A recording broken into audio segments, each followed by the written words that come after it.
Start again. Thank you all for being here. Thanks for those that are on Zoom, virtual. How many do we get out on Zoom? Do we know yet? How many board member panelists do you have, Stephen? We have Dan Masici. Dan, thank you. I think we're expecting a couple more. But we can go ahead and get started if you're following the agenda. And I trust, certainly in respect of everybody's time, obviously, for this.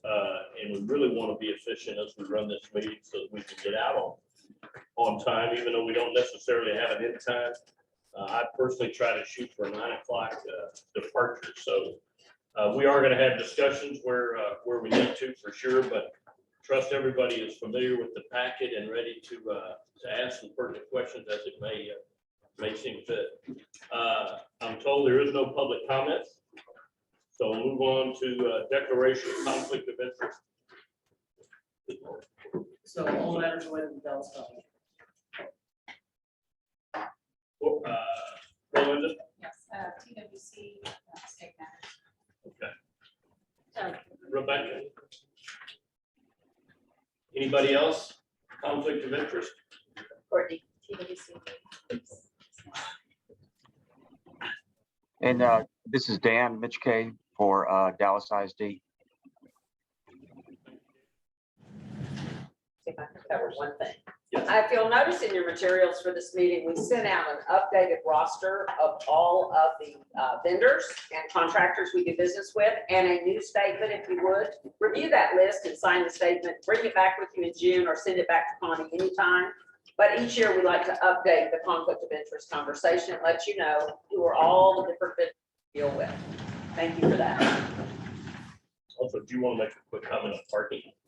Yes, there were mix-ups last month. You got to remember the parking people are having the same dilemma everyone is with having people stretch too much. So the parking attendant wasn't there, was picking up trash.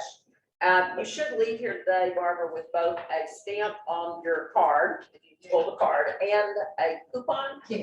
A coupon in case someone is not at the desk. Okay, I think we have cured that, but if any of you have had problems, please see Barbara and let's make sure we correct those for the future. Thank you. Thank you. Chairman's comments. This will really help speed up the meeting. I have nothing. Got nothing. Other than thanking you guys again, I need to clarify. I sent an email out to the board yesterday. And basically, just for everybody's information, if we don't have a quorum live in this room, then none of us can vote on an issue. If we have a quorum in this room, then everybody's vote counts, both in person and virtually. So I just want to clarify that. I read that, somebody gave me a quick call, and I'm thinking, well, I didn't clarify that enough. So if there's any questions on that, don't hesitate to let me know. But again, we got a quorum today. I believe we got 16, 17 members. So 16, thank you all. 17 of them. Thank you all for coming. With that, first item on the agenda is the consent agenda. I have a motion to approve the consent agenda. And you'll see in this package, since we did not approve and vote on anything at April's meeting, we've got a lot of things in here that were from the February board packet that needed to be approved and voted on. So consent agenda, do I have a motion for approval? We'll discuss. I'll make a motion. Okay. Okay, I'll thank you, second sir. it. Ken, second. Yeah, and I agree with that one. We should have it. Okay, a little discussion, yeah. It was the wording under the approval of child care local match partners. Page 7. And when it talks about, next to the last sentence, this completes the match efforts for 2022 and allows the board to access the federal child care funds. Is that the wording correctly? The board is going to access it, or we give approval for it to be accessed? We access it. The money does not transfer to those who match it. The money is for the board, and we report it to TWC so that TWC is actually pulling the federal money, but it's matched into our allocation. Okay. So we then can access it in full. If we ever fall short of our match, we would lose money. that is intended for us. So yes, the board will access the match. Okay, all right, thank you. No, I appreciate that clarification. A lot of times people ask what, if I'm a match partner, what's in it? Well, seriously, they do this out of the goodness of their heart and usually beat up their finance department to get it done.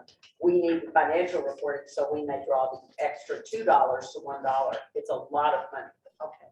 So I appreciate that. I think the point is Ellen will prove that she looked at her package. Hey. Our past chair is doing her job. She read the material. Thank you, Ellen. For any other comments, any other discussion? Just to clarify, on contracts and purchases, that is for recommendation for consideration today, or is it, we didn't authorize that in our last meeting, right? Is it consent item B? 12, yeah, page 12. Page 12, that was in, you are moving on that today. That was in the consent agenda, yes, Just sir. wanted to clarify that. Yes. Any other discussion? We've had a motion, we've had a second. All in favor of approval of the consent agenda, say aye. Aye. All opposed, same sign. And it passes. And conflict of interest, there was a lot of activity in here. So we show Rebecca, Courtney,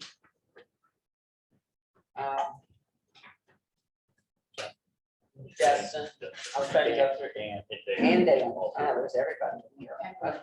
And Melinda. Melinda, thank you, Melinda. Got it. Guys. All right, I'll turn it over to Lori for the president's briefing. And I'm going to be very brief. We will have a closed session momentarily. We have asked that staff and visitors go upstairs to our suite on 30 and we'll call them back down. Once I get a quorum, I'm not letting y'all out of here until we finish. So we're having the closed session in here. For Dan and other members, we will, I think Stephen has emailed you a call-in number. We will go off of script. We'll put all of the video on pause and we'll allow Dan will call in for this event and the rest of you are in the room. And we'll have discussion about leases and come right back to work. So with that said, you can move on to Connie, I believe, or Dee is first up. She is raring to go. She's ready to get this stuff passed out. I thought I still had a moment. This is very fast. Good morning. I'm Demetria Robinson, Executive Vice President. I am presenting contracts and agreements on pages 15 and 16. And as indicated in our fiscal note and outlined on our financial reports prepared by Ashley, our CFO, we are recommending amendments to existing service provider contracts with available funds as follows. Equus Workforce System Operations Contract, we're adding funds in the amount of $1,306,616, consisting of Workforce Innovation and Opportunity Act, adult funds, and new funding received from Texas Workforce Commission for the Supplemental Nutrition Assistance Program, the SNAP AR program. Also new is the addition of short-term training dollars specifically for parents receiving child care scholarships. The funding will help customers seeking training and employment assistance, as well as provide supportive services to address barriers. The second item includes amendments to both youth contractors, $3 million to Equus, $1 million to Dallas College. Our focus has been servicing young adults ages 18 to 24 who have been disconnected from the workforce and education. We are awarding additional dollars with emphasis on increasing recruitment and outreach efforts, additional training and workforce experience opportunities, and enhanced supportive services outlined in the policy that county will present shortly. As you can imagine, this is a very challenging population to engage, motivate, and retain. So we are continuing to seek additional partners to assist with these efforts. Although our 2020 WIOA grants will end at June 30, each Each of those grants are on a 2-year cycle that runs from July 1 to June 30. We are expecting an 8.4% increase to our youth allocation according to the 2023 estimates for July 1. This may require us to do de-obligation and re-obligations of contracts funding. Next, we'll be entering our 5th year of the Adult Education and Literacy Program with the Texas Workforce Commission on July 1st. This is our 8th year as the grantee. Our funding estimates will be based on the same allocations as previous years. We are expecting a 2.9% increase in funding this year for adult education and literacy. We will be negotiating with our existing partners, Dallas College, Urban ISD, Richardson ISD, Wilkinson Center, and Edwards. We're still waiting for our performance targets, but again, we will align them with what we've previously done in the past. And these funds are contingent upon receipt of grant from TWC, and we will be negotiating those amounts in the month of June for an effective date for July, when it comes back to application. The next item is the pilot initiatives and upskilling is a project that El Paso has implemented, and we are interested in attempting to upskill with Dallas County employers. We're proposing $650,000 in dislocated worker funds to be competitively offered to the employer community for upskilling workers. And due to the nature of our funding, this is not an optimal pilot, as we must say, we got to conform to federal and state rules for WIA expenditures, including non-federal share paid by the participating employers, meaning they have to match the funds to do this project with us. And we'll keep expanding this if it's successful. We just want to make sure we can run it in the Dallas market. This will be in keeping with the efforts from the Cicero report and the mayor's conversations about doing upskilling. But we'll do it with grant money, and we're going to have to walk really slowly to make sure that we don't color outside the lines, but we will work on it. Can I just ask a question? So the grant dollars are going to the employer, so that they will be focused on upskilling their own employees? It depends upon the arrangement that we make. Probably they will choose a provider, maybe the Dallas College, or maybe an apprenticeship program for their people to get upskilled. So it's doubtful they will provide the training themselves. So we'll pay the provider of the training on behalf of the employer. The employer will then show us what they're investing to match the funds that we are investing. We're trying not to supplant what an employer's responsibility is in training. Thank you. Yes, that's a great question. Is that offered in conjunction with layoff packages? Doubtful. We don't, well, we haven't done that. It would have been something in the past. Have we been doing it? Years ago, we did current worker training. Very good question. We haven't seen layoffs to speak of. Now, we rounded up all the information from TWC, and we did have some significant layoffs. They just didn't hit the radar because of COVID. Right. As we go forward, yes, but I think the best time to catch someone is when they're still working. Yeah, it's the gap. The concern is the gap. It's Right. not long enough longer. Once they are displaced and go on unemployment, they're immediately eligible for our dislocated worker program. And we can offer them any kind of full-time training. Mostly this upskilling will be a lot of part-time and virtual and trying to meet the needs, but Thank you. working on it. Is there any white paper on the El Paso project and what they did, best practices? I can get that for you, yes. Layla is a very good director. She did, it's a small project, but it's working out very well for them. I'll get that for you. And are you coordinating with Lynn McBee and her initiative? Of course. Lynn knows what we're investing, but they're doing their own thing too. I think she is looking for private. We're just trying to kick it off as fast as we can with what we have and see if we can sort of meet in the middle. Lynn and I were together. Carter was with us last Friday for her presentation. I think it all works pretty well. But I would assume that the mayor and Lynn are seeking a lot more dollars than $650,000. Well, and I've asked about ARPA money. I've asked about private investment, city CDBG, since we're targeting zip codes. All of that is in play or should be, and I'm not hearing that. So we may be the only thing that's come this far. And then what is this issue around conforming to federal and state distribution expectations? What does that translate into? Translated into procurement, guiding principles about how the money is spent and making that match. So So that's, one- is that what's limiting us to the 650 right now, or is that more just because it's a pilot? Just a pilot, but also, Kim, we've got to manage current worker with dislocated worker, people living in poverty with, in other words, if they qualify normally for our program, we wouldn't have to do this. So these are for people that are sort of not fitting into the pockets for workforce money. And we're trying to make an avenue for them. So it would be only through the current, of this engagement of current workers for upskilling purposes. It's limited to 20% of any grant. So each of our 2 grants, adult and dislocated, are right at $5 million annually. So we wouldn't be able to spend more than $1 million out of each pocket, That's great. even at full throttle. I would love to, like Carter, I'd love to see that white paper. Sure. Thank you. Sorry, Dee, continue. Everybody else. No. Oh, I'm sorry, Rebecca. We all just. Yeah, everybody else. I have a question. So the next item is registered apprenticeship programs. And Texas Workforce Commission is procuring local boards to support these efforts and also allowing us to hire an apprenticeship navigator.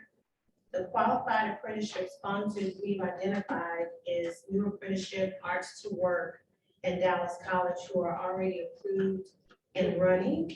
With existing and new WIA grant funds coming, we anticipate having resources specifically in youth and dislocated workers to invest in a similar focus initiative in the Dallas market. This is something we could immediately start by having the identified partners work directly with us to ensure eligibility requirements are met. We are seeking to expand the RAPs. That sounds really. They are RAPs. For up to 100 apprentices in Arts to Work and up to 200 apprentices in New Apprenticeship. And that is subject to further negotiations. We have not finalized anything on those partnerships yet. The last item I have is we are seeking board authorization for the president to respond to urgent, emergent, and practical needs through contract and our policy changes for additional workforce opportunities as appropriate to the next convening forum of the board. And this action is necessary for situations such as last week, we received an amendment to our child care grant from TWC with an increase of $6.3 million to serve an additional 2,091 children per day in child care through September 30th. We would need to move swiftly to contract the funds to child care group to ramp up these services immediately. Such items will be ratified in the next convening of the forum of the board. So we're asking for your approval so we can move forward with contracting the dollars to existing providers that we have that are doing the services already. So that concludes my presentation. Bill, I'll hand it back over to you. Appreciate it. So many of these, if not all, were on the April agenda last month to vote on. We really need to get staff to go ahead to move forward. I know we want to get the report from El Paso, but I think that'll certainly help us coordinate, but I don't think we need to wait on that to vote. So we're going to vote on all 6 of these together. So do I have a motion to approve these 6 items as recommended on page 16? Motion to approve. Thanks, Rebecca. Do I have a second? Ellen, second. Then discussion. I have some items to discuss. Some discussion. First of all, on the item 6, I think there is a duty to inform. We certainly don't want to lose funding opportunities, and we don't want to, handcuff the CEO. But I do think there is a duty to inform the board of these matters and it's particularly when they're financial in nature, so. And also, is there should we consider a dollar limit or something to that effect as well? If you do that, I already have a dollar limit of 250,000, which is small purchase and under. Oh, The problem, again, I didn't know that. I was thinking like a $10 million. oh, no, let's not do that. Because that could hang on. We're trying to be extremely prudent, but we're not gonna lose the money. What we're gonna lose is time to spend the money. And so we've already procured these providers, and we're talking about a better way to do this next year. Child Care Group is the only provider that we have chosen at a board meeting to work in childcare. Therefore, every penny we get that goes to direct childcare should immediately go to Child Care Group. Those are the kinds of things we're looking at. If additional money comes with WIOA and we don't have a quorum in June, I would definitely apprise the board. We need to move on with these contracts and ratify them in August. But those are the kinds of dilemmas we're seeing. We have already selected these vendors. Procurement occurred. So But I think Carter's point is right on, that just to be informed of any decision that you might make within that dollar limit. And we will add that. Make that friendly amendment Yeah. to the actual statement. And the second item that I have is surrounding Equus. Dimitri, do you recall what the total funding that we provide for Equus to run our centers? Yes, it is 20 billion. It's on page, Approximately yes, about number 1 on page. Yeah, 20.7 million. And That's after that. right, okay. So I guess my point is this, that a long time ago, I entered the workforce. And nothing has been more impactful in the workforce than COVID. And I think we'll all draw a line in the sand and go, that's when that happened. And that's when everything in the workplace changed.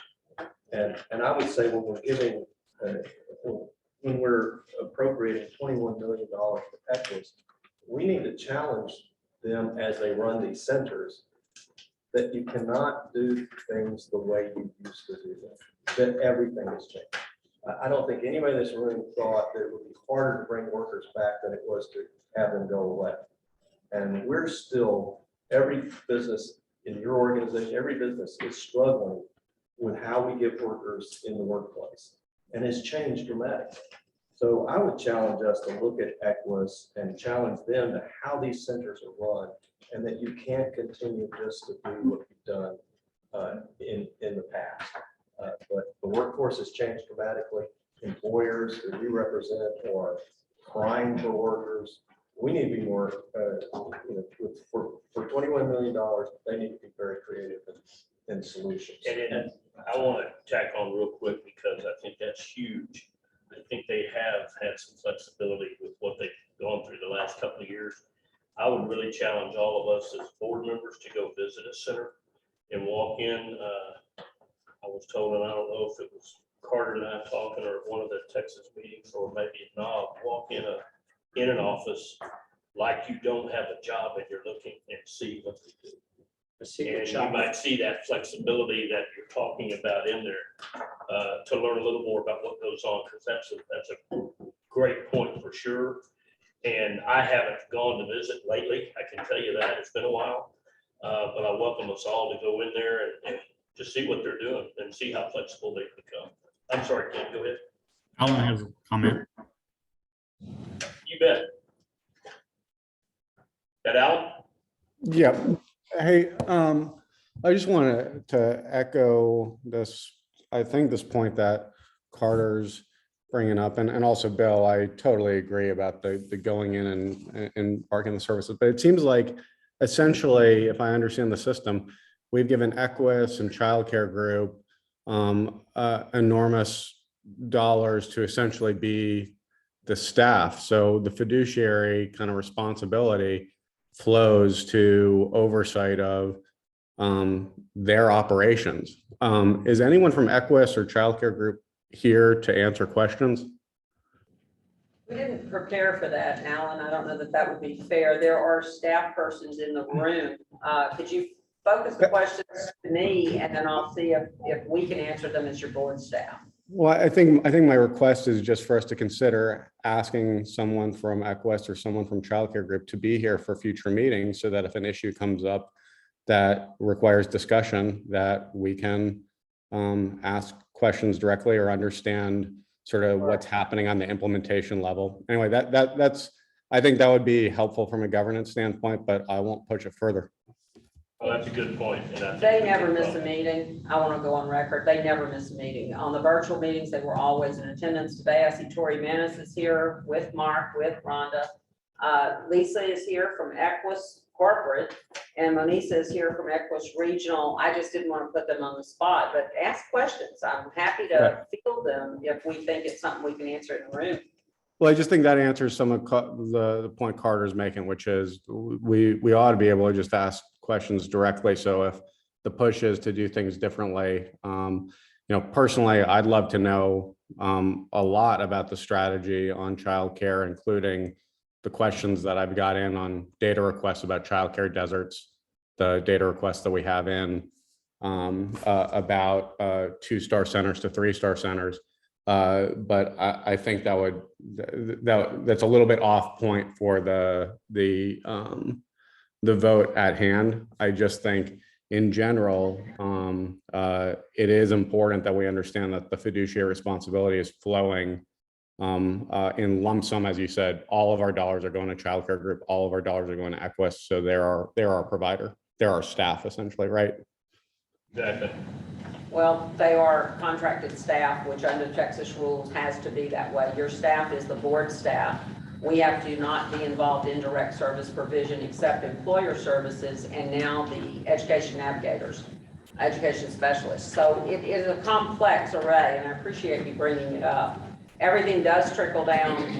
There are no other ways to do this in terms of our staff not operating programs. And yes, it makes it very hard to do this at a distance, but we keep the oversight role and they want us to keep that separation, if you would. We understand there are issues, not trying to sugarcoat those. One of the things I've got coming out, Alan, is a survey of how to make the meetings different. And one of the questions is, do you want presentations from the contractors? It's actually on the survey. But I wanted to run that through the whole board, and we'll send the survey out after this meeting. This is information for others who have asked me how we could change things to make them more engaging. So your question is spot on, but I just didn't think it'd be fair to pop them with a few questions today. That's perfect. My hope was that they'd be available. Your answer is they're going to be available. I love it. Great. Thank you. Thank you, Alan. Are there any more questions, discussion? Yeah, I don't want to beat a dead horse, but I was going the same direction. When I look at 1, 2, and 3 that we're voting on right now, particularly, I'm looking at, to me, there's not a lot of information about how the dollars going to be used. So it feels as though it's just more of the same. Are there additional initiatives that might be coming up? So it sounds exactly what Carter said, exactly what Alan's talking about. That's what it feels like. It's just giving more money to do more of the same. Is there anything new and different? And do we have opportunities to do things differently with those dollars? I'm going to say that we've asked the same questions. I'm not satisfied with what I've gotten, but not particularly with childcare, more with Equus. We are not moving the needle fast enough in terms of volume. We need to go to scale with these dollars. Now, we'll tell you, they're not using the dollars to add staff per se. So it's more of direct service to customer, training, support services that we'll vote on the policy. But it's not exciting me enough to bring it to the board and say, hey, look at this new model. So we are working through, I have a report currently on youth. I do not have a report on the workforce center operation. That should be available in June. I'm happy to share those when we pressure tested them, because right now I don't see enough newness to bring it to the board. They are aware the youth contract was not acceptable last year. They are on a corrective action for this year, and we're not seeing the needle move this year. If the staff and the contractor, we have contract monitors agree, we would probably come back to the board and ask for reprocurement of certain services. And that would allow for different providers to submit. These things are 4-year contracts, but each year stands on its own merit. And we're struggling. We're struggling to get to scale, and we're not seeing the performance. It's not bad, but it's not excellent. It's not popping. It's not addressing needs. So you're all on point, but we're there. We're just not sure what we can report yet that would change anything you're feeling right now. So I'm gonna ask an additional question from a funder standpoint. So if it's a 4-year contract and there are impact measurements, is there an opportunity to evaluate the contract and hold the payment until they meet the metrics? I'm just thinking it from a funder standpoint. Understood. Because if they're continuing to say, if we're not Same old, satisfied, same old. same old, I'm not satisfied with performance, and you're not renewing a grant.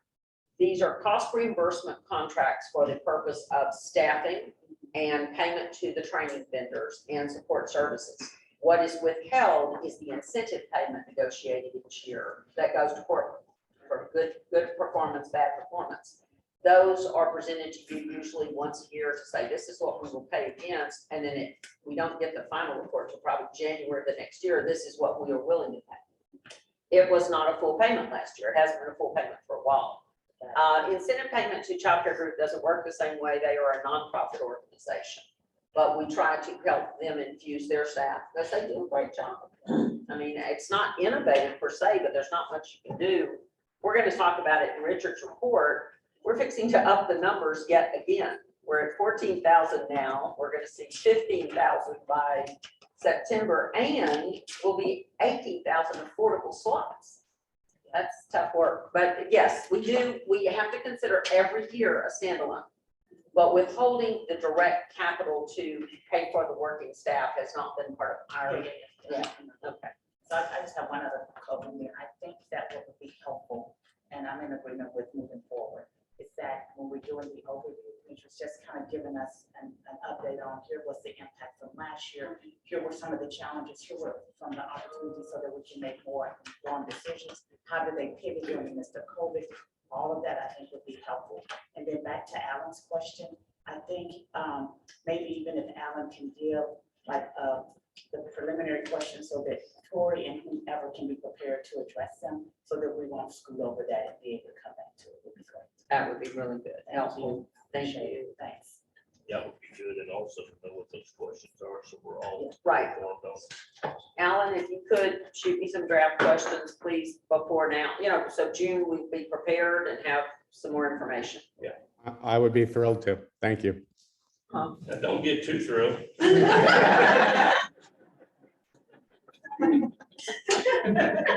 No, Bill, just one more point of order here, and I'm trying to clarify this. So we're voting on these six items. correct. What about page 12 again? And come back to that.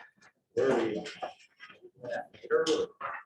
we? We did that in the consent agenda. Oh, that's part of it. So, Yes, sir. Thank you. Got it.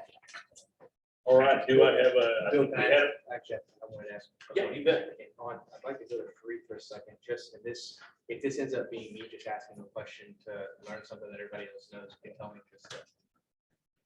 Go ahead. So the first question I've got on the AEL grant is how long, so we're in year 5 of the grant, how long is the grant? Do we just keep into like it's year 6, 7? or This is the last year of that grant, of the grant. So last year. Yes, and then it'll be up for procurement through Texas Workforce Commission, so we'll have to submit. This is very different, Dee, so I think I want to outline it. This is a competition held at the state level. We formed a consortium when Joe we negotiated this away from the ISD back then. So we have to bid as a group, but we didn't know this till we got in sticky waters and had people start leaving the group and trying to add to the group. That group has to hold throughout the 4 or 5 year contract, depends on what TWC writes. So this is very cumbersome, and we've had a rough time of restarting the AEL. AEL probably took it the hardest during COVID, I will have to say. So when do you think procurement would be? Next February or then the fall? Because they're going to have to get this out. But it will probably come around, since it ends June 30, you'll probably see it around February. Got it. March. So there will be a That's- new opportunity to recreate the consortium with different partners. And some may leave if they feel they can't fulfill the mission anymore. But this one's really tricky. So then my second question, and you alluded to something that I'll get to, perhaps my third question. My second question is around the consortium itself. We'll have the opportunity to perhaps create a new consortium with a new iteration of the grant.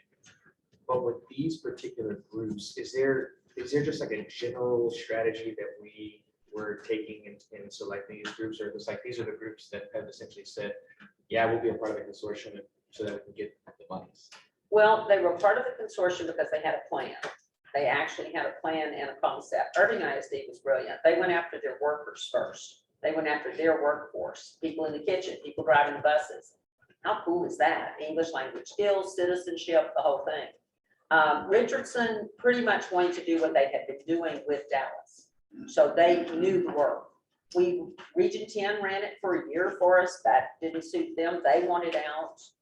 Lyft, never going to be a part of it. The rules inside adult ed will drive you crazy.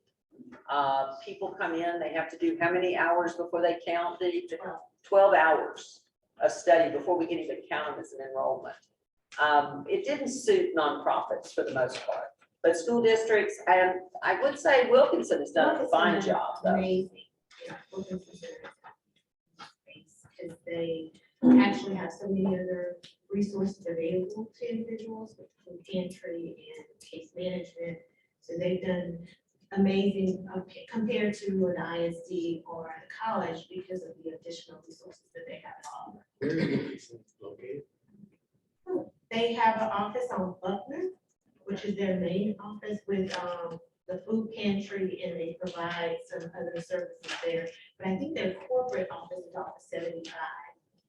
And in Dallas College, is it at each of the Dallas College campuses? Yes, and it's massive. It's probably 60% of the funding. It is. And it's not just our primary campuses, it's in satellites and community. And then do we have a sense of how many people get served over the course Oh, of the yes. grant? But it's very low this year. Do you kind of give us a perspective pre-COVID to now? Pre-COVID, we were about 8,600. For all the years? No, for a year. For probably 2019. Now we're approximately about 4,400. 4,400. Coming back, but slowly. So slowly, and we've been doing virtual and in person. We have how many sites, Sharon? I'm referring to Sharon because she is our lead here. Dr. Sharon Dean. Dr. Dean, part of my team. It's about how many sites? Physical site locations, Yes. they're finally getting back into some of the outlying areas besides their own organization. We have 80 site locations, I believe now, including all the Dallas college campuses. And the employer base, and Sharon, has We're that come picking back? that back up again too. We That's had good. lots of employers before COVID, of course, now employers are wanting us back in, so I think we only got like 3 employers at the moment. That was the biggest change we made, Miguel, was to actually go to like the Sheraton. And at that time, Mayor Rawlings was helping us with the hotel and motel. Why wouldn't we go in and brown bag, do an hour a day? He was trying to get the hotels to pay for that hour, like pay them their salary while they're learning and getting their language skills. It was probably one of the best things we've ever done, is getting inside employers and saying, let us train your current workers. This one is different than we owe us. So it was exciting, and we hope to have that back. It's a real punch for the community. So the third question is related to, that you alluded to Dallas ISD. And if I go back, I remember when that was separated. But one of the reasons why I felt, tell me if I'm wrong, but one of the reasons why I felt there was a separation may have been because of a change in some regulation or law Yes. related to undocumented individuals receiving services. Yes. Could you refresh my memory? or our memory on Yes, sir. Happy to do that. Joe May had done adult ed in Louisiana. He knew very closely what was happening in that program. Here in Texas, the Texas Workforce Commission inherited the program, and that was great. But when they asked us, we grappled with the whole conversation of, can we provide these services in workforce since we require you to be legally here to work? So we sort of navigated that for 2 or 3 years of explaining, if you, and I think we finally got it right, if you enroll and you are not legally here to work, you're not on an employment track, we can still serve you. But it's a smaller number of who we're serving. We're trying to serve the workforce. So we'll help you get legally here to work. We'll help you work through that. We're doing citizenship. I know I was at one graduation where there were 5 new citizens introduced. So I mean, we see that whole exchange.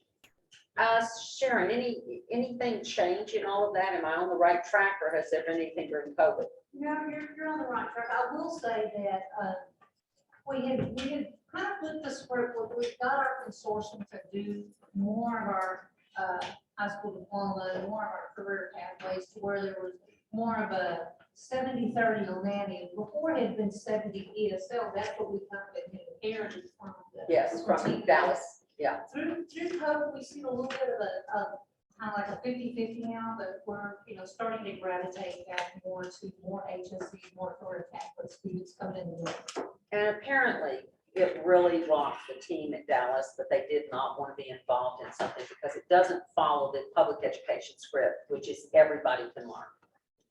And so there was a real chafing and anger that it was now not part of education with education rules. ISDs educate everybody. But this is adult education.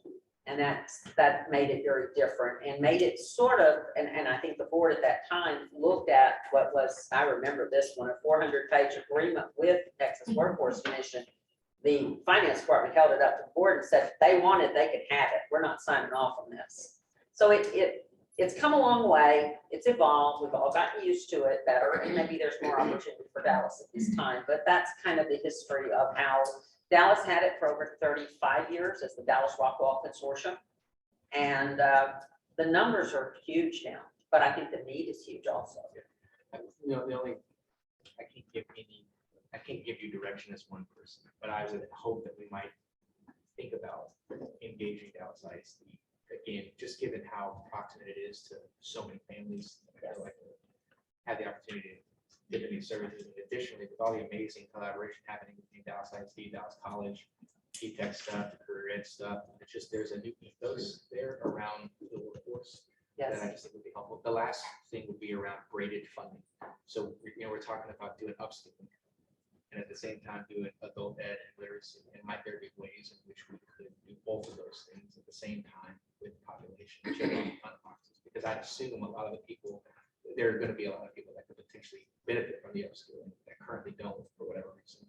And we're doing that with Work Ready Youth. There's actually graded funding for pathways, and people are doing both their AEL and their professional training or their skills training.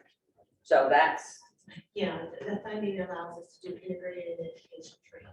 So they doing it simultaneously, working on their high school diploma and also training program at the same time. And so we have to do, of course, there's entry level type training level 1 that these funds allow us to do versus our WRA adult dislocated youth funds.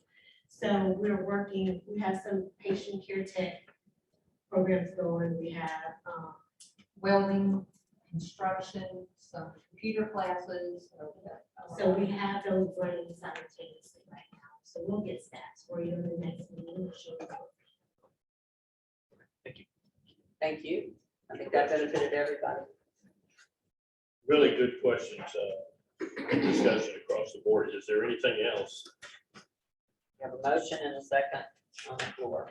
So all in favor of the recommendation as written on page 16? With the friendly amendment, notification to the board. Pass them. That's an additional. All in favor, say aye. Don't know if we got a report or a vote on the virtual. Aye. We don't see y'all right now, so I'm not sure. Just to do a head count, we have Alan, Dan, and Deb on. Aye. Oh, aye for all three. Aye. Thank you. All opposed? And Extensions will be noted. We have everybody. thank you. Unless somebody wants to add one for this. Anybody want to abstain on this vote that wasn't previously on the conflict list? Connie?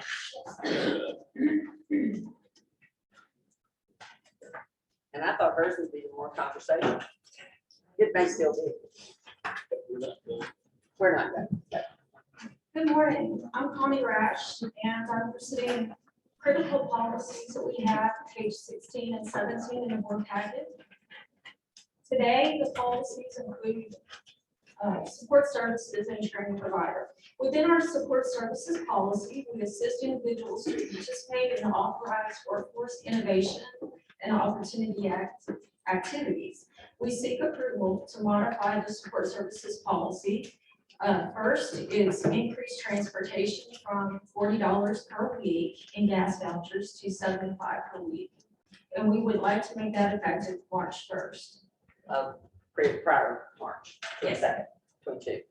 Staff have conducted an analysis on gas prices, and as we've all seen, there's been a dramatic increase in gas.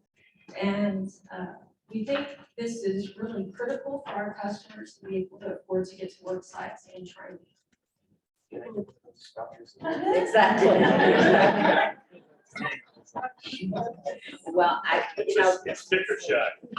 we can't. I recommend you don't fill up, don't let it get to him. Do it in a quarter tank and it kind of looks normal. I was gonna say, we can't seem to keep up though with the flow. This was all done for the April meeting. This morning, I hear that JP Morgan announced that they're expecting gas to hit $6 a gallon. We did this based on 4, okay? So, but this is the thing we're up against. The struggle is real, people. So Yeah. we would like to retroactive some of this to keep our people engaged. Transportation is a huge inducement to keep, for that persistence in training. And we don't know how many we've lost because they can't afford to pay the gas for their cars. We still pay bus passes and nothing's changing there. We'll pay whatever bus pass we can for a monthly come and go, but it's getting scary. Is it possible to create a range versus a specific dollar amount to accommodate for the fluctuation in gas prices?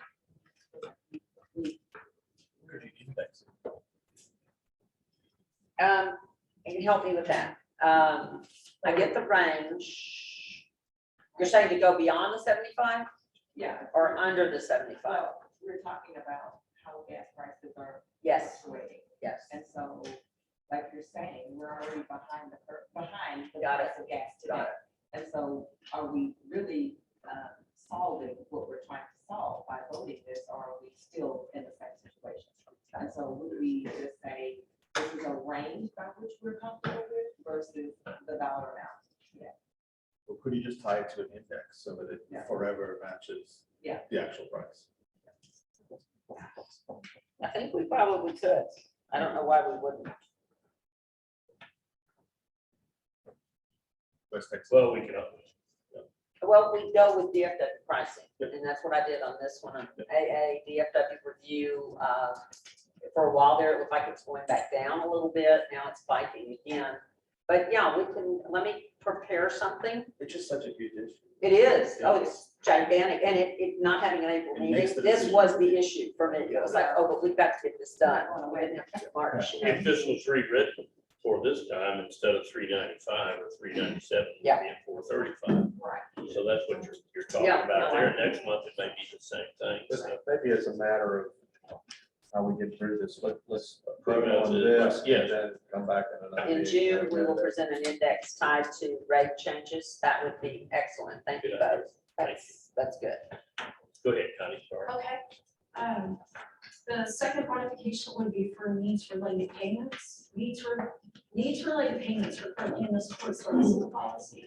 But what we're asking for is additional clarification, and TWC has asked us to re-engage and offer additional services to the workforce. So needs-related payment would be for individuals who are unemployed, and it's provided to them while they're in a training activity. So we base that on federal and state guidance. Also, the maximum amount for eligible WIA, youth, adults, or dislocated workers based on the federal poverty level. This would be a weekly amount provided to unemployed individuals. Who are participating. Right. Yes. So, listed on page 17 is kind of the chart, family size and how much they would receive weekly. Now, this is in our policy, but has not been in our practice. We have not done these related payments except in the youth program. And during COVID, we paid temporary housing to keep young adults focused so they could start a job in 2 weeks. So we got very familiar with the short-term, long-term hotels. There's a lot of need out there to get the workforce back to work. And we think this might go a long way in propping some people up. It's not what we like doing. I will tell you that. Subsidies can lead in the wrong direction as well. But we're kind of at a stalemate of re-engagement, and this would be a catalyst, perhaps.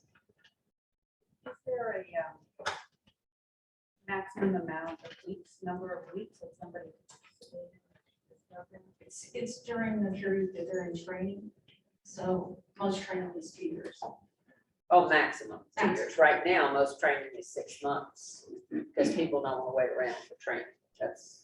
So we would cut it off at the time that they complete and get their certificate, or 2 weeks after that, if we knew that they were in job search mode, just as a tack on. But then it would stop. And that's always a hardship because you begin to count on it, just like the unemployment payments during COVID.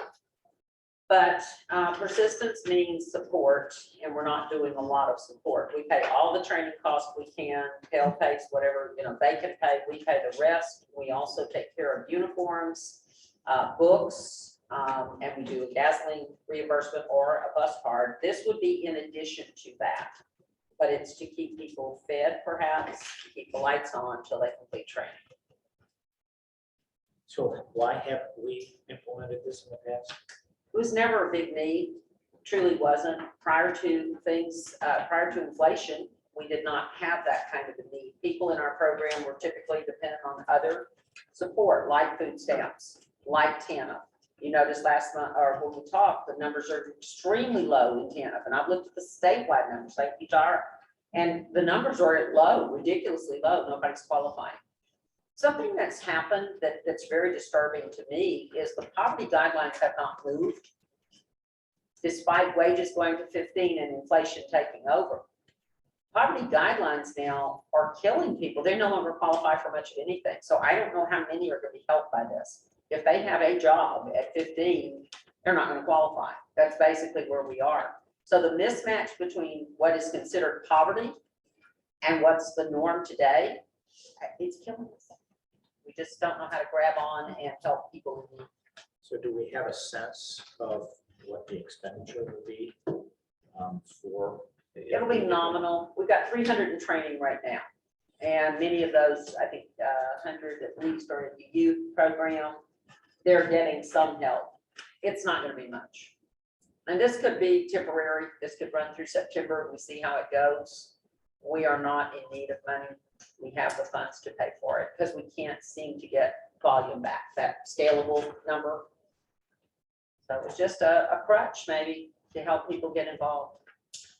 I think, so one thing, if you go look at the child tax credit and the impact that had this past year. Yes. For people just putting a little bit more money into their pocketbooks, the effect of that, it looks to be pretty significant. It does. So I mean, this makes a lot of sense to me. I think the question I've got is around the assessment process itself. So you say that an RPUs are issued based on a need as determined through the assessment process. What is it? Can you tell us what that generally looks like? Yes. At Child Care Group does it all the time. They assess everyone on an income basis to be eligible for child care. So we know the circumstance. You look at 6 months of earnings and you extrapolate. So we are very familiar. If they're on food stamps, they would automatically probably qualify. If they're on TANF, automatically. It's the working poor that are caught in the middle that we look at everything we can. They provide those statements. When it comes to Equus, not every program is means tested for them, but the youth program is. So we are looking at, they would have to go through a means testing for people who want this benefit. Okay. But we are very familiar with how to do that. And then the other question I've got is just like, I don't know, it's like basic behavioral theory to say, should we have people opting in to this thing, or should we have them opting out of this thing? Don't know. I mean, offer to all 300. to come in and be I say, what is evaluated. I mean, if we really Yep. believe that there is such a need that we would say we need to do this. I'm enrolled in a 401k right now through my work. I had no freaking clue I was enrolled in that thing until like 5 months in, and I was like, oh, that's where some of the money's going. But I was just opted in. I like to say I'm a great saver, but I have no clue. I just so I just feel like if we want to try to ultimately get to the end result here, Yeah. we talked about the numbers, what they need to be. We can tell Ken exactly what the max number would be if we maxed out the amount of people that are done. And the easiest way to max them out is to opt in. I'll talk to Equus about whether or not that causes them any heartburn, or whether they're doing it elsewhere, but I'm sorry. Opt out, I'm sorry, yeah. All in, opt out. Right. All are in unless you opt out because you know you wouldn't make the guidelines, but everyone would be considered and advised that you will be considered for this, but you have to provide the documentation if it's not already in the file. I think we can do that. And it's going to be a great place to advance outreach and recruitment as well. This exists. Okay, got it. I'm going to call it all in, opt out. Thank you, Michelle. Any other discussion before Connie moves on? Go ahead. Okay, This one is a big one. Please listen to this one. okay, the very last policy is training provider modification. This goes from, currently we offer a maximum training cap of 12,000 per participant with classes considered on a case-by-case basis. This is in our current policy, and we're recommending offering additional flexibility to go up to 17,000 for new ITAs or active as of written on or after March 1st, 2022. We will maintain the same language to ensure that classes will be considered on a case-by-case basis if they exceed 17,000. So very few scholarships are written currently going to Dallas College. Most are going to the private scholarships. So this is kind of the middle ground, offering 17,000 per training cap. Inflation and what we're seeing. We saw a new school open in Mesquite. Almost every one of their programs was priced at 20,000. Now, they can offer to scholarship the difference, but what we're fearful of is the main thing, and it's written into our agreements, but we have had violators. The schools cannot put poor people and people in distress into further debt. And that's our concern, is that we're only paying 12.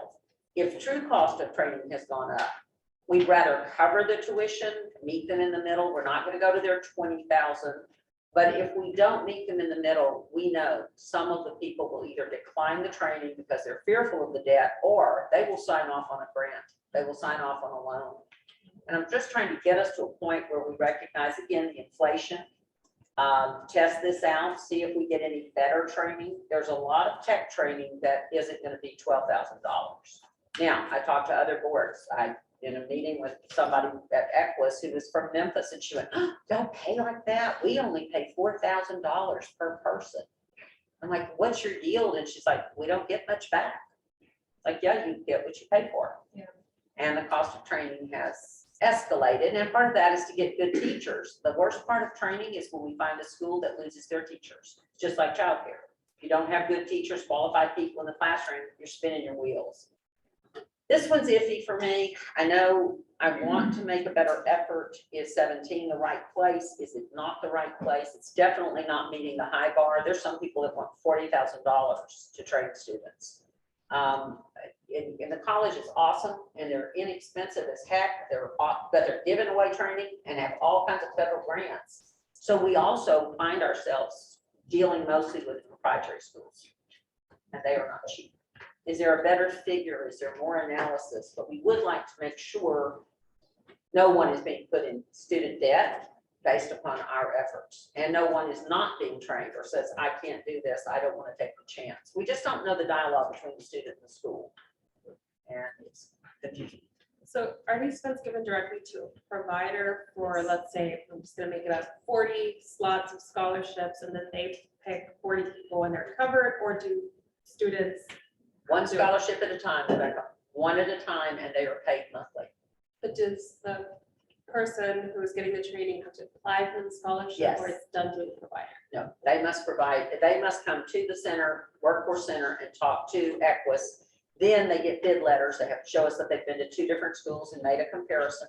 We try to show them the data about the schools and the training they're entering, including the placement rate. Then they come forward and we write, or Equus writes a scholarship agreement back to the school, payable to the school directly, not to the student. And that is paid on a proration of one payment per month for the duration of the training. It's complicated, and yet it is customer-based, just like childcare. It's customer choice, customer-based, we're not financing training providers. I'm always interested. I'm sorry, go ahead. No, no, go ahead. Well, I was just gonna suggest, in my little, business experience, I like to compare.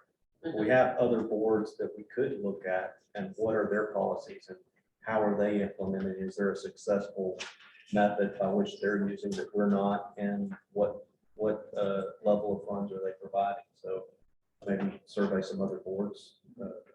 Most boards are spending, and Courtney can correct me, but most of the boards do not have the capital we have invested in training. We get in trouble with the state for now 20 years because we try to push 40 to 50% of our money into training. Most boards have fixed costs to pay for their centers and their staffing. And there's 28 of us in the state. I'd say maybe 5 of us have good training accounts for this kind of money. So I can shop those 5 and 5 or 6 and find out what they're doing. I know North Central, Lisa put you on the spot, not this kind of volume of training funds, correct? No, in Tarrant County, even less. So it's not just big boards. Do you want to? We're at 4,500, 5,000. I think boards right now are in a position though where they have more funds available because fewer customers are coming in, and those that need training really need training. And they're looking at needs-based payments like what you all just discussed, because people that are coming in really need a lot of wraparound help, including not taking out personal loans. So if you survey the board, you're going to find it runs the gamut. And very often, like Lori said, the smaller boards pay a lot less because they can't pay more. They have more offices and more staff dollars going out. And I would just say, you won't take a beating from me on 40 to 50% going to training. I'm thrilled to hear that. That's where I think the money needs to be to the degree we can. We've pushed it for years not to let it get away from us, because a board this big, having all this money in fixed costs is ridiculous. So, Deb, Question. you're on mute, Deb. Okay, yeah. Bill, Yeah, her sound doesn't appear to be working. Dev, I'll send you a link to call in. That would help. are there any other questions? No, like Good maybe discussion. 17, even the right number. That's the question. It may not be enough. I know you're not wanting to go to the total. but- No, I don't think we should go with the top dollar just because they're new schools. And we are worried about performance. Richard will provide that at the June report, which will be a scorecard, as we do twice a year, how these schools look when it comes to meeting the goals of second quarter wages, fourth quarter wages, and placement rates. But some of them are doing fairly well right now if they're in IT or healthcare, because the need is so dramatic. So we didn't have that many so far that are looking bad, did we, Richard? No, well, the most of them are good. Some of the more inexperienced schools, they might not have a direct pipeline to employers. So And we are stressing that. I met with the school last week and I told them their mission now is to find the employers and put them on their letterhead that I serve these employers, I am a pipeline to these employers. Because if you're not, you need to get out of the business. You've got to be feeding somebody. You're not just feeding the job seekers and having a cattle call. You need to be providing services somewhere. So where that is. Lori, can I just, the question I Sure. asked is going back to something you highlighted in the process when Rebecca asked her question. Could you just really quickly summarize for me what it would take for someone to get this scholarship? The scholarship, dislocated worker that's on. Not only by that, sorry, the process they have to go through to actually get this. Right, and that is tedious. There is a mandatory orientation They come into the centers, they're supposed to get an orientation the week that they come in and visit. Beyond that, if the school requires it, in most cases it does, a tape testing has to be arranged. We also do the eligibility, meaning you must meet the criteria of either adult or dislocated worker or youth. And those criteria are not, they're very flexible nationally, but in Texas, we have our set of rules and we follow those rules. It's documentation of eligibility. Someone has to have citizenship or an I-9. In other words, if you're going to be working in the American workforce, you've got to be able to comply with that. So legally here to work. The hard part is birth certificates for people that are previously incarcerated or young adults who don't have their own paperwork. I understand Congress is considering self-attestation for youth programs because they finally figured out that most of these disconnected youth don't have their paperwork from when they were born. Go figure. But it's finally on the table with Congress to say, let's go back to a day when we let kids in need, 20-year-olds in need, I'm not really kids, move on through the system and let's see if we can fix things. That's a nod of that. If they're going to go to training at a cost and they're going to get supportive services, there would be needs testing, meaning bring me the 26 weeks of earnings, or in many cases, there's no earnings. I'm on food stamps, I've already qualified for that, check, check.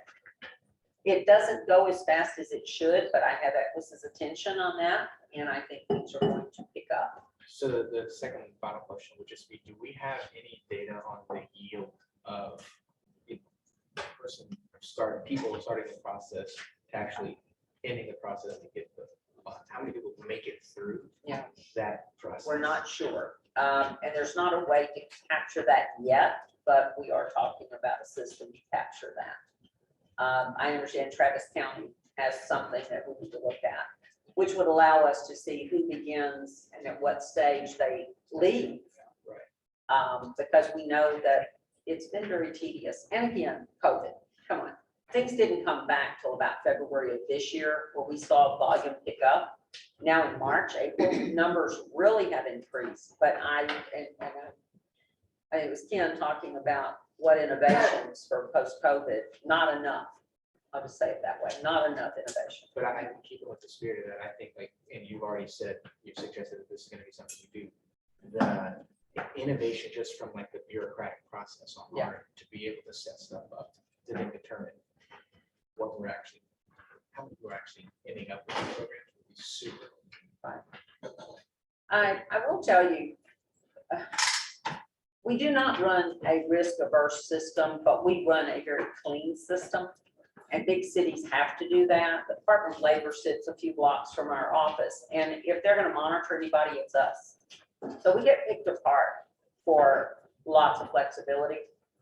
And we're cautious. I know that when it trickles down, they get more cautious. So the vendors perhaps are over restricting certain things, and we're talking to them about that. Are they using the flexibility that is available? Or staff become risk averse? They don't want to be attached to a disallowed cost. They don't want to be the person that sets off a systemic breach of how we do this business. It's dicey. It is. So when you talk about flexibility, innovation, that's why we always look at our non-federal money to figure out what we can do and then kind of work our way into the federal dollars. Not with this board, it's not owed money. If the board ever owed money that it couldn't pay, it would go to the county and the city to figure that out. And Courtney can tell you, those are not pleasant conversations to be had. And they do happen. There are major glitches that occur and dollars that have to be paid. When we were at NOB, I visited with somebody from Florida and I said, well, how's it going? And this is true, it's a board.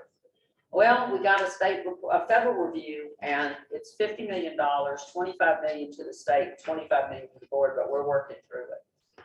Sorry, I don't want to have that meeting with y'all. So we are in fact a little strict, perhaps, to make sure we color inside the lines. Mr. Chairman, I would say, while we don't have the magic pill here that defines everything we need to know about training, I know enough about the current workforce that upskilling and certifications and training is critical to our new fully employed workforce. So investing in training seems like a very logical thing to do. And I would say we just bring this to a vote. I think there's nothing wrong with this board continuing to invest in training. And while we don't have all the answers here, I think we reevaluate it in a few months or 6 months or something, but I would be supportive of this one. And I concur with Carver with one question, additional question. Same question is on number 2 on our list on these related payments. Be nice to know when we're voting on something like this, how much are we talking about here in terms of total expenditures? Even with a projection in mind, it would be nice to know that. But again, I don't need to know that in order to have this vote. Sure. Right, and let me tell you, our current level is 12. We have 300 in training. Richard and I will probably say that the average cost of training is between 7,000 and 9,000. So simple math on that, we're nowhere near spending the money we need to spend. So it's those kinds of things we can share with you, but they're not, I don't know how aggressive it becomes when we pay for the high price training. We'll have to watch that one carefully, but it could spike a whole lot of activity and it could just fall flat. And it's basically, we're back to most of them staying at $12,000 because they have to get their pricing cleared with the state. Right. They have to change their metrics with the state. I mean, it's simple math. If you opt in, no, you have to opt out. Or Yeah, this one is more like the school has to be approved for that. People, and it's $5,000 more, that might be impacted by this. It will. But Yes. it'd be nice to have that as an estimate for these kind of votes. Did we get Dev online? Stephen, can you try Deb's? I did, we're still working on it. Sorry, Deb. Do you want to call me? Stephen, give her my number. Chat. Oh, can she put it in comments? And you read it to us? Yeah, yes, you can. Let's do that. We don't want to skip a question here. And yes, it is 8:48. I understand.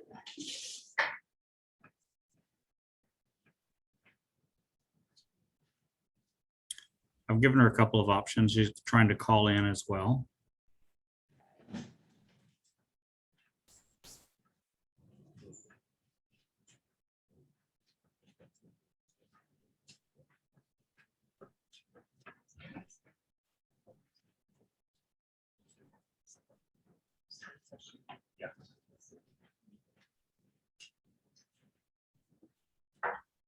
Okay, she said she's having Wi-Fi problems and we can skip the question for now.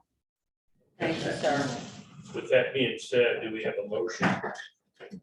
You That's did right. have, didn't we have a motion? No. No, not yet. So moved. Thanks. Motion by Ken. Do I have a second? Or shut it up. All in favor of approval of the recommendation as listed on page 17, say aye. Aye. All opposed, say aye. Anybody on camera opposed? The No. recommendation as listed passes on page 17. Thank you, Todd. Since this was irrespective of vendors, I don't believe anybody other than maybe state staff would want to be noted as abstentions. So Linda, would you still want to be an abstention on policy, and Courtney? Both of you, Tara, anything on this one? It's policy, it doesn't govern any vendors or anything. You're good? Okay, so I'll only note those two unless somebody else. Okay. We do need a quick closed session of the board, and that will be all of our activity for approval right now. I would ask that the visitors join Connie and staff, and y'all are all going back up to suite 30. 30? Yes, okay, let's do it. Go ahead and call the Quickly. elevator. We'll get this done pretty quick. So you can come back down. Yeah, well, I hope. I'm not betting on it.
Richard has that. It's not from them, but about. Testing, we got everybody back on the line? Yes, we can hear you. All right. Thank you guys for allowing us that time for closed session.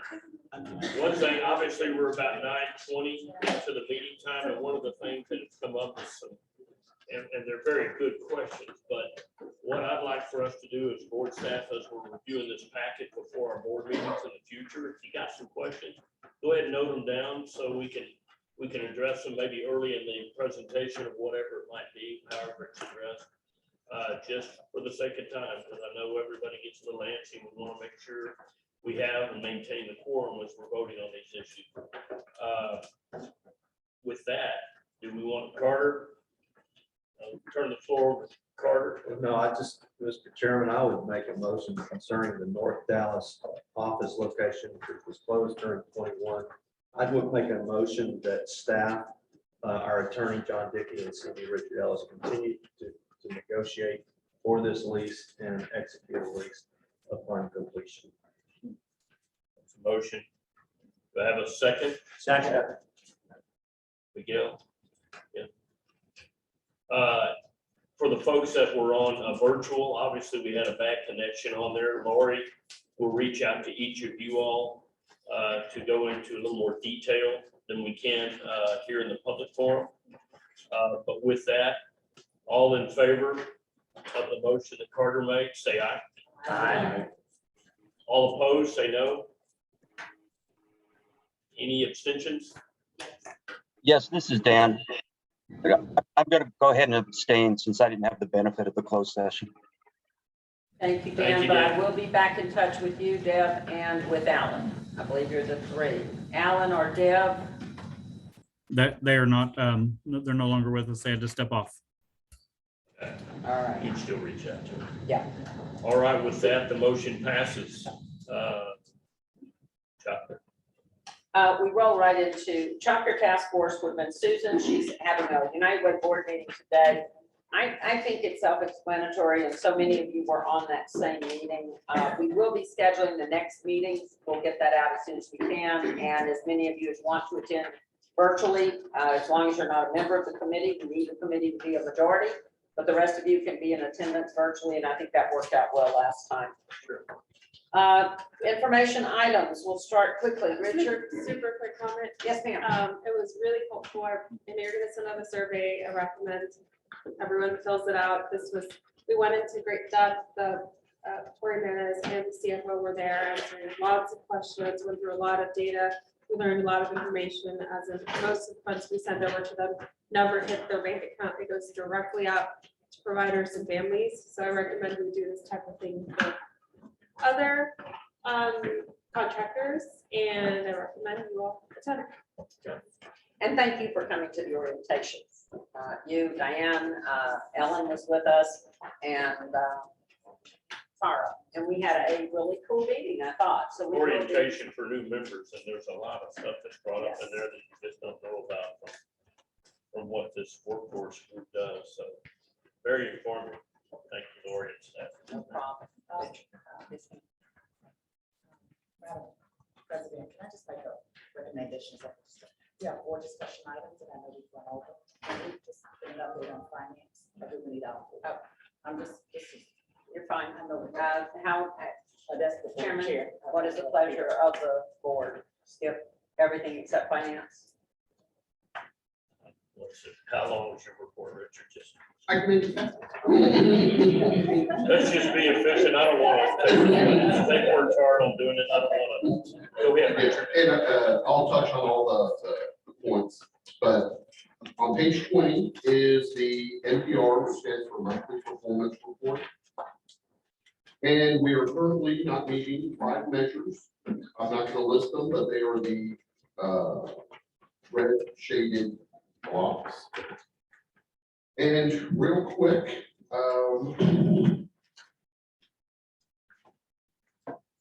but aside from that, there is there's always some positive points in the NPR. WI, the adult Q2 entered employment rate, it was missing last NPR, but it is meeting now. So that's all of the list. What replaced it was youth credential rate, as you can see. I did run some preliminary performance for the ones that are not meeting the WIOA. And there is a good chance we're going to meet C&T, QT employment, and youth credential at the end of the year. It's a little too early to predict on the other measures.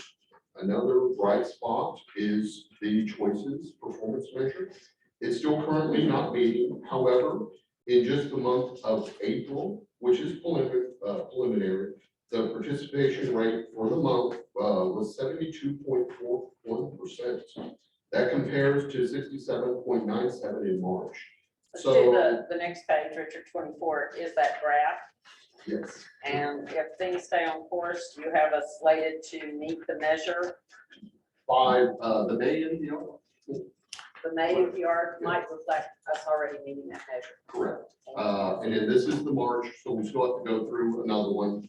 But fingers crossed, May, all things being equal, the EQUA strategies are working and they're doing well. I will touch on one other thing on the performance, just on page 22 and 23. That's a summary of performance for all the workforce boards. And it's good to see what our neighboring boards are doing as well as other boards across the state. So now I'm going to talk, go to the economic snapshot, and I'll just touch on the highlights. I'll just start with the grants. I think we can skip it, Richard, Okay. unless people have a question. I do love what we did at the bottom. States are sending their workers to Texas and states are sending their workers directly to DFW. We didn't do it by industry, but you guys can kind of see what we've got here. The recovery is 106%, and we have so few unemployed people now. I think that's one of the reasons we're not using so much of the dislocated worker and can therefore shift some of that interest to upskilling. Child care subsidized dashboard. Those are where all the good stuff comes, especially for those of you on the task force.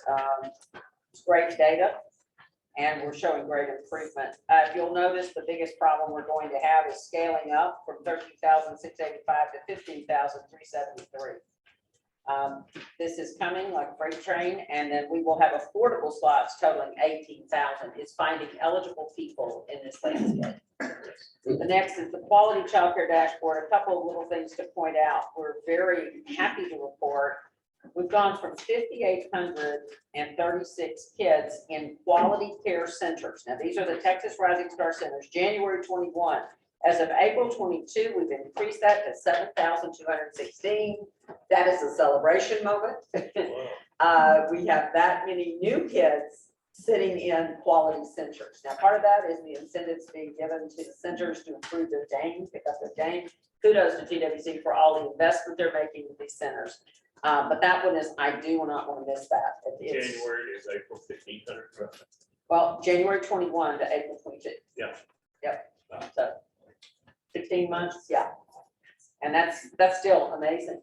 That's huge praise. Okay, Stephen, I'm gonna grab yours as well. Thank you, Richard. I'm sorry to rush. That's your great report. I'm gonna do a ventriloquist act. Stephen, do your best story voice. Will do. Do you want to do yours, Stephen? But I mean quickly. No, feel free.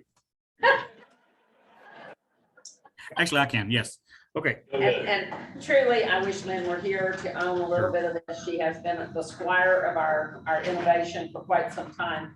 Her father was taken ill last night. She was at the hospital. So prayers for Lynn and her dad. Yes. She has done a great job of retail pays. This thing will come winding down, but most importantly, we're still progressing. We're still putting people into the program and we're still getting good results. Prologis is amazing. They keep paying us for what we do. And that is engaging more people to get into a credentialed program free of charge, transportation, distribution, logistics. These are things we don't pay for. Actually, these things pay us. The PAPS program, many of you were there when the governor kicked this off in November of 19. This thing is in full focus. The 4 boards working with us are amazing. And they're learning and they're doing a lot of the same work we do with online training. Now, the state has come in and given us a lot of online freebies through metrics, and we've got Coursera, and we've got things coming with Google. This is really great, but we want to make sure we do everything that was intended in these grants. So we do have the white label. UT Southwestern, that is Stephen's baby. Just check out the numbers, guys. We've done amazing work for Parkland and City of Dallas and UT Southwestern on the hiring events. People are walking away with job offers, 62 and 100. Okay. Ashley, she's ready to roll. I'm ready. Thank you, Carter. Good morning. I'm Ashley Berger, Chief Financial Officer for the board. The financial reports begin on page 29, but these were really just to prepare you for the meeting, so I'm not going to go over those. I have 3 very quick points to make to you.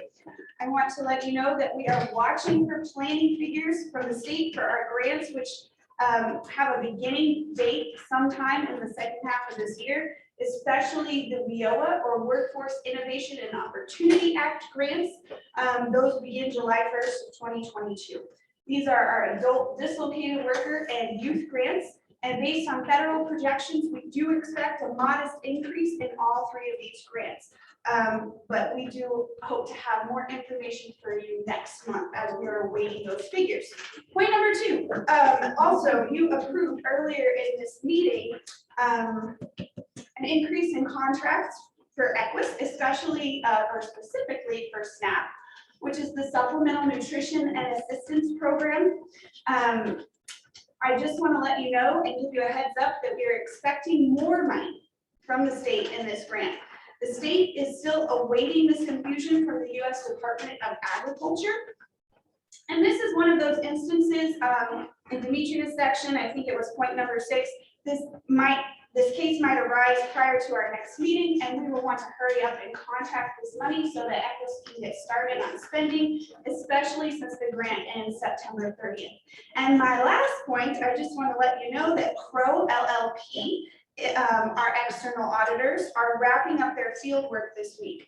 Field work has been going very well in a hybrid combination in-person and virtual format for test work. Of course, the engagement team's managers and partner, Kevin Smith, whom you all have met, will still need to review the team's test work. But as of this point, I have not been made aware of any issues with the audit. So more to come on this topic next week as well. And those are my 3 points to update you on. Good. Ashley. I'm sorry, I Incredible. rattled really fast. So if you missed anything, let me know. I tell you what, if there are any questions later on, as far as the financial side of things, don't hesitate to note, jot them down, send an email in. We'll do it. Mr. Chairman, thank you, Ashley. Just to inform the board, as your treasurer, I did do a pass through real quick with the auditors to make sure that staff is providing what they need.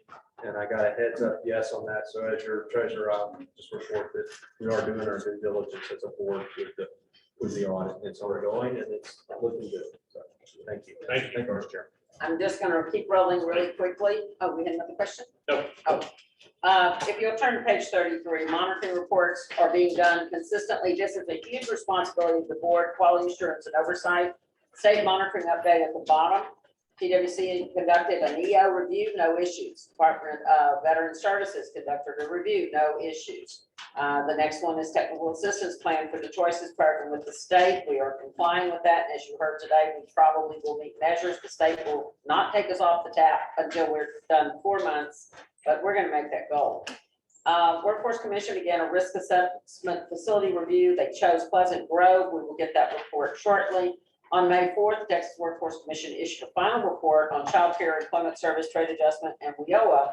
That was for the period of September 1, 2020 to 2021. There was one finding, and Bill won't let me say what I think of it, but it was that That's the letter that's on page 34. Yes, it was a very nice report. We quibbled on an issue and the state has defined it and we have to abide by it. But basically it said once a year you will have these forms filled out with anyone who is accessing the state databases.